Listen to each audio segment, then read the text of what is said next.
l'Égypte perdra l'esprit et j'anéantirai ses projets. On aura beau consulter les faux dieux et les morts, ceux qui invoquent les esprits et les spirites. Je livrerai l'Égypte entre les mains de maîtres sévères. Un roi cruel dominera sur eux, déclare le Seigneur, l'Éternel, le Maître de l'univers. Est-ce que nous voyons le maître sévère? Est-ce que nous le voyons? Oui, nous le voyons. C'est lui qui tisse le fil, qui joue l'Afrique avec des fils. Voilà. Le maître sévère, nous le voyons, n'est-ce pas? Vous connaissez le maître sévère? L'Occident, en Afrique. Ils se sont partagés l'Afrique comme le gâteau. Le Congo, pays riche en ressources naturelles, mais arrive là-bas. Même le Congolais de base n'arrive pas à manger. Pourtant, on te dit que son sol est béni. Si ça, ce n'est pas la prophétie, c'est quoi?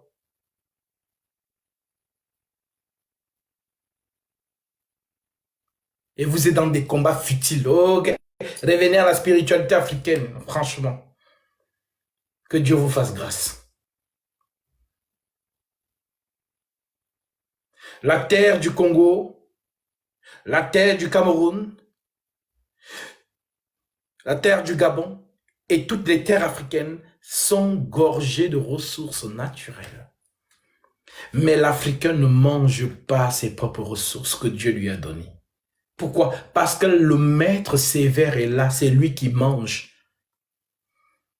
Vous, vous travaillez, lui, il mange.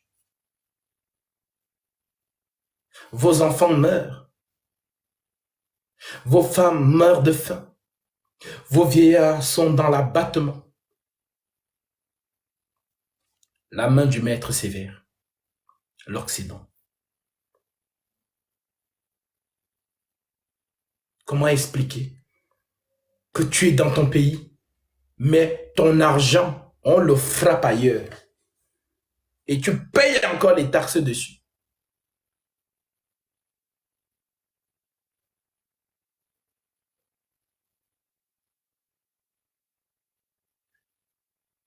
Comment expliquer ça? La logique, même la logique humaine peut accepter ça? Non. Alors sachez-le, tant que le Père éternel n'a pas ôté la main, l'Afrique sera toujours dans cet état. Vous allez continuer à player sur TikTok. L'Afrique sera toujours dans cet état.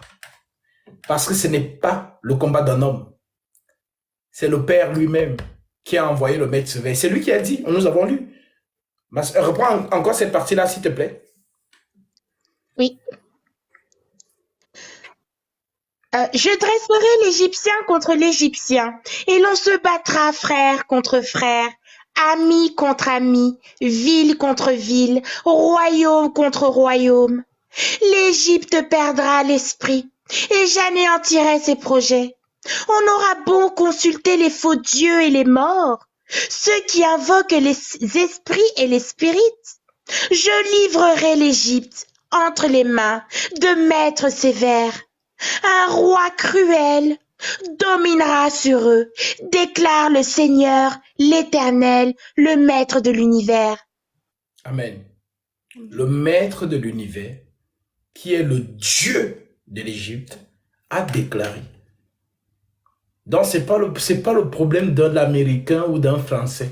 Non, vous êtes trop aveugle pour voir, c'est spirituel. Tu ne t'es jamais demandé que partout où l'homme noir se trouve, il est détesté. Tu as fait quoi au monde? Partout où tu es, c'est comme si tu puais. On ne veut pas te voir. Tu déranges. On ne te considère pas à ta juste valeur. Partout où tu es dans le monde, partout. Parfois même tu marches dans la rue, tu te dis que mais pourquoi les gens me regardent comme ça? Parfois même tu te retrouves dans un milieu, toi-même tu es mal à l'aise. Parce qu'on ne t'aime pas. C'est la prophétie. Ça n'a rien à voir avec le blanc. C'est spirituel. C'est spirituel. Même quand tu as les mêmes diplômes que les autres, tu les dépasses même. Non, tu n'es pas considéré. Voilà pourquoi vous allez voir même un Africain, lorsqu'il réussit un peu, automatiquement, il faut qu'il soit avec une blanche pour qu'il entre dans le milieu. Il va ouvrir une société, ça ne marche pas s'il est seul. Il faut qu'il s'associe avec un blanc. Les deux ont la société, mais lorsqu'on va négocier les contrats, c'est le blanc qui est devant pour que ça passe. Dans le monde des affaires.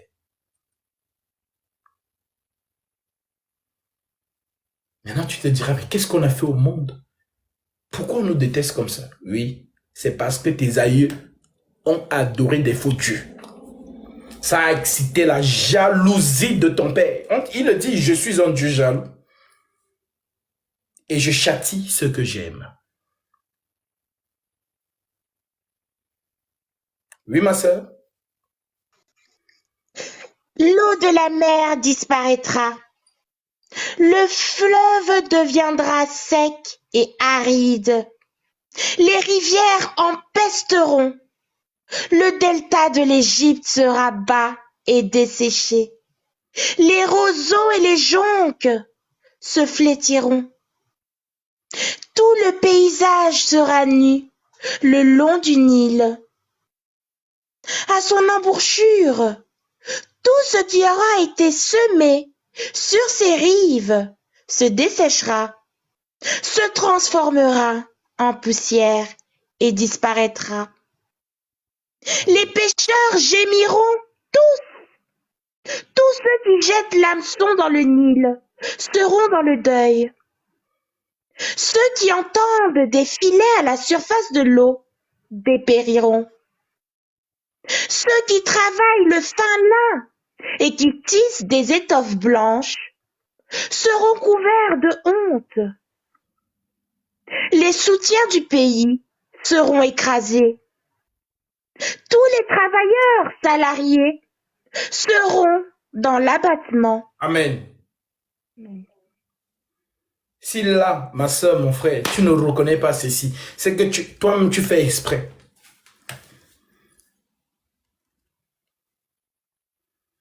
Il y a nos frères qui travaillent en Afrique. Elle travaille, elle n'est pas sûre qu'on va lui verser son salaire. Mais elle se lève tous les matins. Et il n'y a pas d'heure en Afrique et on ne respecte pas. Tu commences à 6 heures, tu finis jusqu'à ce que le patron te lâche. Maintenant, quand il faut te payer ton salaire, c'est encore toi qui fais ça. Parfois, il te dit, ah non, j'ai pas, vous allez attendre. Il cumule comme ça 6 mois de salaire que tu ne perçois pas. Mais tu travailles. Si tu veux trop parler, on te dégage. C'est la souffrance. On dit que les eaux seront infectes. Partout en Afrique, l'eau est infecte. L'eau potable, on cherche même. Ceux qui sont un peu aisés boivent de l'eau minérale.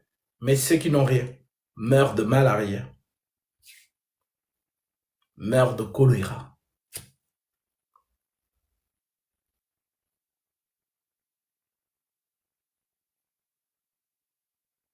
C'est la prophétie, mon frère. C'est la prophétie, ma soeur.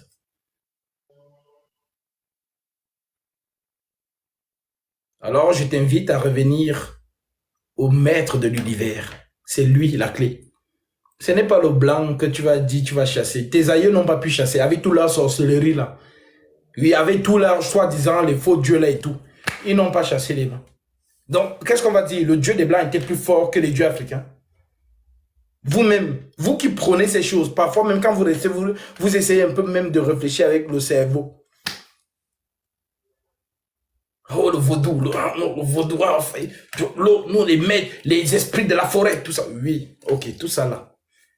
Apparemment, les dieux des Occidentaux là, que vous dites que c'est eux qui vous ont assujetti là. Vos dieux dont là, qu'est-ce qu'ils ont fait? On va juste en déduire que le dieu des Blancs, selon votre logique, hein, bien évidemment, ont été plus forts que les dieux africains. C'est la logique claire. Parce qu'à vos vaudous, vous n'avez rien fait. Avec les esprits de la forêt, vous n'avez rien fait. Avec les esprits des eaux, vous n'avez rien fait. Les esprits du feu, vous n'avez rien fait. Interrogez-vous.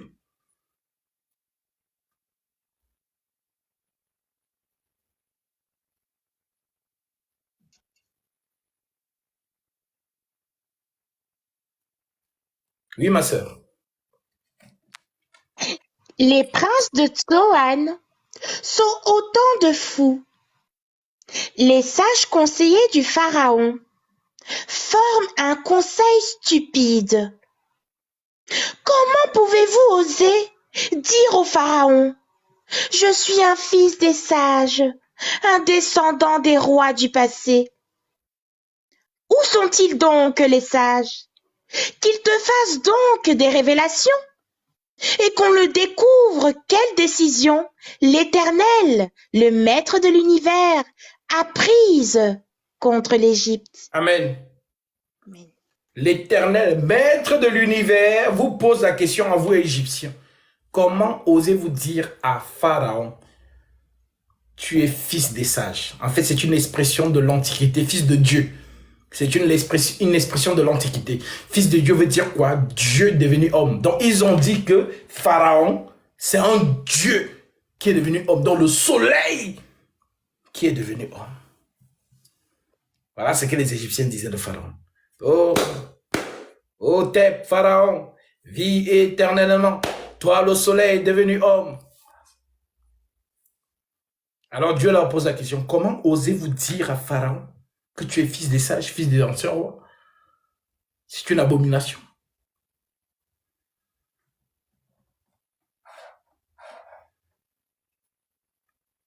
Donc, si sur cette terre, il y a eu un homme qu'on appelait Dieu, c'est Pharaon.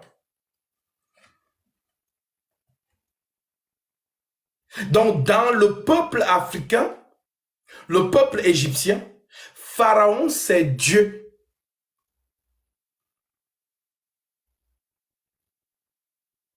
Voilà donc ce qui a excité la jalousie du vrai Dieu. Et il a frappé l'Égypte, l'Afrique, dans tout son état, comme vous voyez là. Depuis des générations, regardez, nous sommes en 2023. Nous sommes en 2023. Tu vas dans les pays africains, vous allez voir ce qu'on appelle le centre-ville. On embellit un peu bien. Dès que vous sortez de là, tu vois des maisons, même, c'est-à-dire les maisons qui se penchent comme ça. En 2023. En Afrique.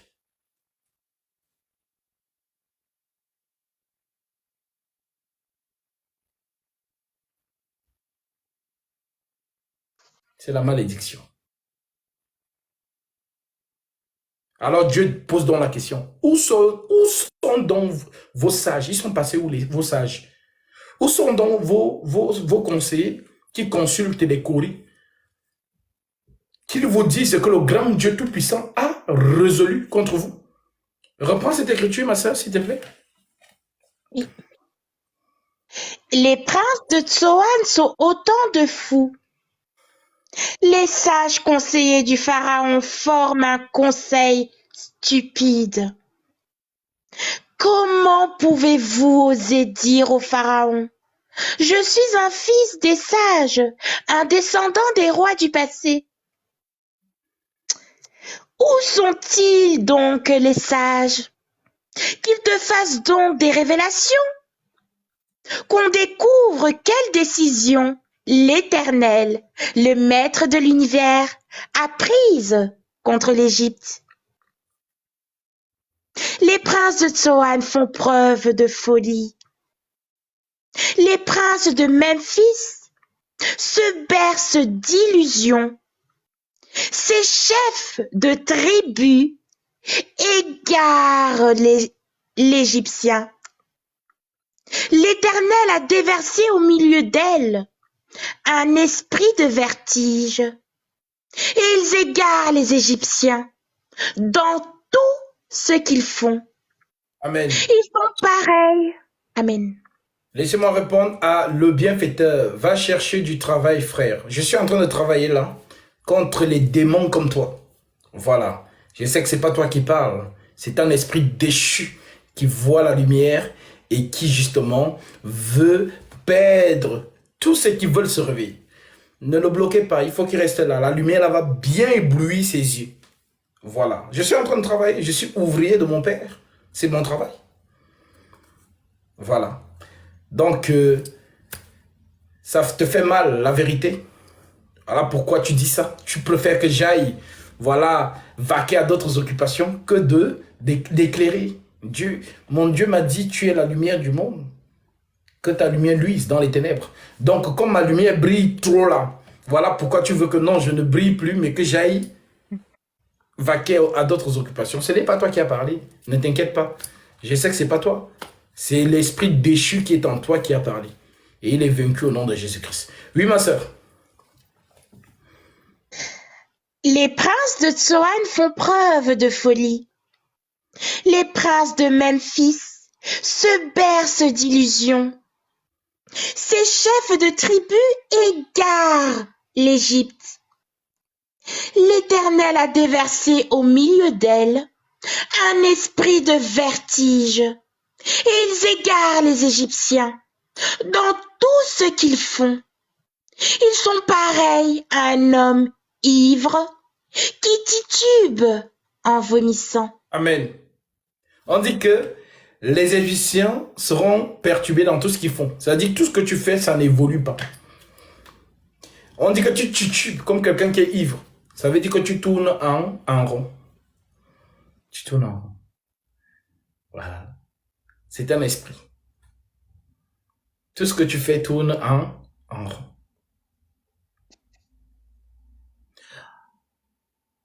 Que Dieu te fasse grâce. Que tu te réveilles. Et que tu comprennes que toutes ces personnes qui vous réclament de retourner à l'ancestralité africaine, en réalité, ce sont les démons qui vous ferment les yeux.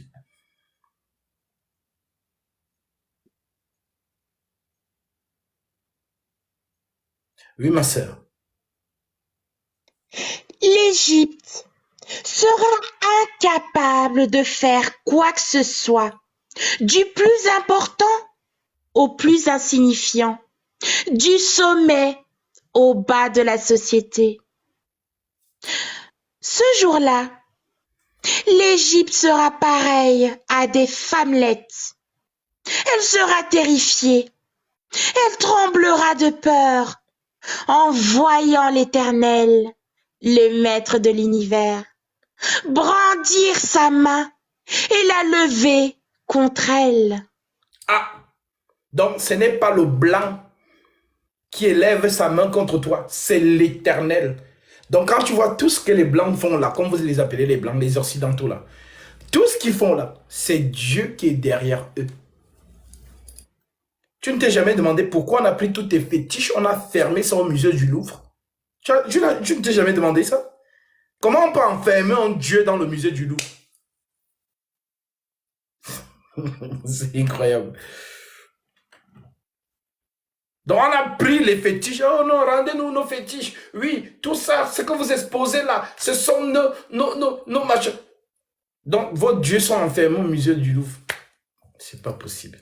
Réveillez-vous un peu. Donc c'est la main de Dieu à travers ces gens-là qui sont venus prendre toute votre sorcellerie là pour fermer ça au Louvre. C'est la main de Dieu. C'est pas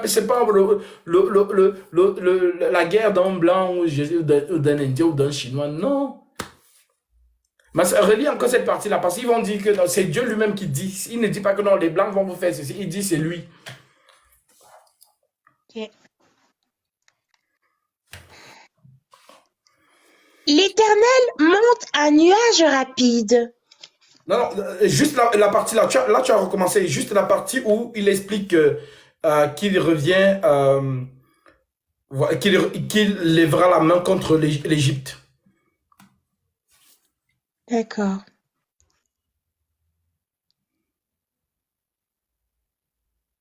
Les princes de Tsoan sont autant de fous. Les sages conseillers du pharaon forment un conseil stupide. Comment pouvez-vous oser dire au pharaon: je suis un fils des sages, un descendant des rois du passé? Où sont-ils donc, les sages? Qu'il te fasse donc des révélations et qu'on nous découvre quelle décision l'Éternel, le Maître de l'univers, a prise contre l'Égypte. Les princes de Tsoan font preuve de folie. Les princes de Memphis se bercent d'illusions. Ces chefs de tribus égarent l'Égypte. L'Éternel a déversé au milieu d'elle un esprit de vertige, et ils égarent les Égyptiens dans tout ce qu'ils font. Ils sont pareils à un homme ivre qui titube en vomissant. L'Égypte sera incapable de faire quoi que ce soit, du plus important au plus insignifiant, du sommet au bas de la société. Ce jour-là, l'Égypte sera pareille à des femmelettes. Elle sera terrifiée. Elle tremblera de peur en voyant l'Éternel, le Maître de l'univers, brandir sa main et la lever contre elle. Donc, tu as compris? Ce n'est pas le blanc, ce n'est pas le français, l'américain ou quoi que ce soit, non, qui a levé sa main contre toi. C'est l'Esprit de Dieu qui est derrière eux. Car l'Écriture dit, je susciterai un maître sévère pour les flageller. C'est ce qui s'est passé avec Israël. Dès qu'Israël commençait à adorer les faux dieux, qu'est-ce que Dieu faisait? Il allait exciter le cœur d'un roi étranger. Il venait, il cassait le temple. Il prenait Israël et il l'amenait. Dès qu'Israël recommence à prier, oh Dieu, on a compris, c'est bon, on ne va plus adorer les autres dieux et tout machin. Dieu maintenant fait en sorte que ce roi-là les libère et qu'il ordonne qu'on reconstruise le temple. Donc ce qui se passe en Afrique là, il n'y a que les aveugles, c'est-à-dire les ignorants, qui pensent que le blanc, les non. Mais ceux qui sont prophétiques, l'esprit de la prophétie comprennent que non, c'est l'esprit de Dieu qui utilise la main d'un maître sévère pour flageller son peuple. Et le jour où vous allez revenir au bon sentiment, le Seigneur ôte la main. Il dit, hey, c'est bon, retire-toi.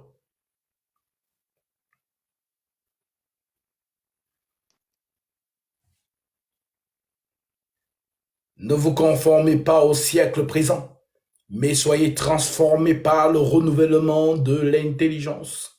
Romains 12, verset 2. Ne voyez pas les choses comme monsieur et madame tout le monde. L'esprit des prophètes est soumis aux prophètes. Nous marchons par l'esprit de la prophétie, non pas comme monsieur et madame tout le monde. Un disciple de Jésus-Christ, c'est un Jésus. C'est un mystique. L'esprit de celui qui est en nous est plus puissant que celui qui est dans le monde. Oui, ma sœur. Le pays de Juda sera une source de terreur pour l'Égypte. Dès qu'on mentionnera devant elle, elle sera saisie de frayeur à cause de la décision que l'Éternel, le Maître de l'univers, a prise contre elle. Ce jour-là, il y aura 5 villes en Égypte qui parleront la langue de Canaan et qui prêteront serment par l'Éternel, le Maître de l'univers. Ah, ils ne vont plus prêcher serment au Dieu de l'Égypte, au Dieu des ancêtres, non. Ils prêteront serment au Maître de l'univers. Gloire à Jésus-Christ. Vas-y, c'est la prophétie, hein, ça va s'accomplir. Vas-y. L'une d'elles sera appelée ville de la destruction. Ce jour-là, il y aura un autel consacré à l'Éternel, au cœur de l'Égypte, et près de la frontière du pays, un monument en l'honneur de l'Éternel.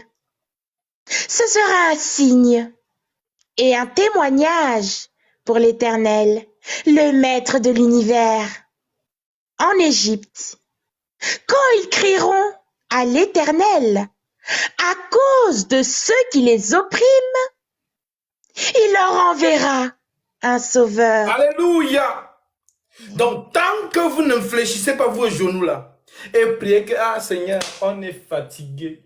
On croyait que c'est dans les dieux des vaudous là qu'on aura la solution. On croyait que c'est dans l'invocation des ancêtres là qu'on aura la solution. Oh, les oppresseurs ne font que nous opprimer. Oh Dieu d'Israël, Seigneur de l'univers, toi qui es notre Père éternel, Seigneur, viens à notre secours. Alors qu'est-ce qui va se passer? Reprends cette partie-là. On dit quoi? Amen. Quand ils crieront à l'Éternel à cause de ceux qui les oppriment, il leur enverra un sauveur, un défenseur qui les délivrera. Ce jour-là, l'Éternel sera connu des Égyptiens, et les Égyptiens connaîtront l'Éternel. Ils le serviront avec des sacrifices et des offrandes. Ils feront des vœux à l'Éternel et les accompliront. Ainsi, l'Éternel frappera les Égyptiens. Il les frappera, mais il les guérira. Et ils se convertiront à lui. Il répondra à leurs prières et les guérira. Ce jour-là, il y aura une route entre l'Égypte et l'Assyrie. Les Assyriens se rendront en Égypte et les Égyptiens en Assyrie. Et les Égyptiens serviront l'Éternel avec les Assyriens. Ce jour-là, Israël sera le troisième avec l'Égypte et l'Assyrie à être une bénédiction pour toute la terre. L'Éternel, le Maître de l'univers, les bénira en disant: béni soit l'Égypte, mon peuple, l'Assyrie, que j'ai créée de mes mains, et Israël, mon héritage. Amen. Voilà la prophétie. Et ainsi, par l'Éternel, cela s'accomplira. Mes paroles sont esprit et vie. Elles s'accompliront certainement. Que ceux qui ont les oreilles pour entendre, entendent. Le Seigneur sera connu des Égyptiens. Ils vont s'en rendre à l'évidence et ils vont se convertir. Voilà pourquoi dites à tous ces kémites, si quelqu'un vient te parler spiritualité africaine, dis-lui, ma soeur, mon frère, va méditer sur Isaïe 19. Ils vont commencer à vous dire, non, c'est le livre des Blancs. Lis. Si tu ne lis pas, c'est ton problème. C'est à cause de vous que l'Afrique reste toujours dans cet état. Parce que vous faites ce qui déplaît au Père éternel. Que Dieu te bénisse, mon frère.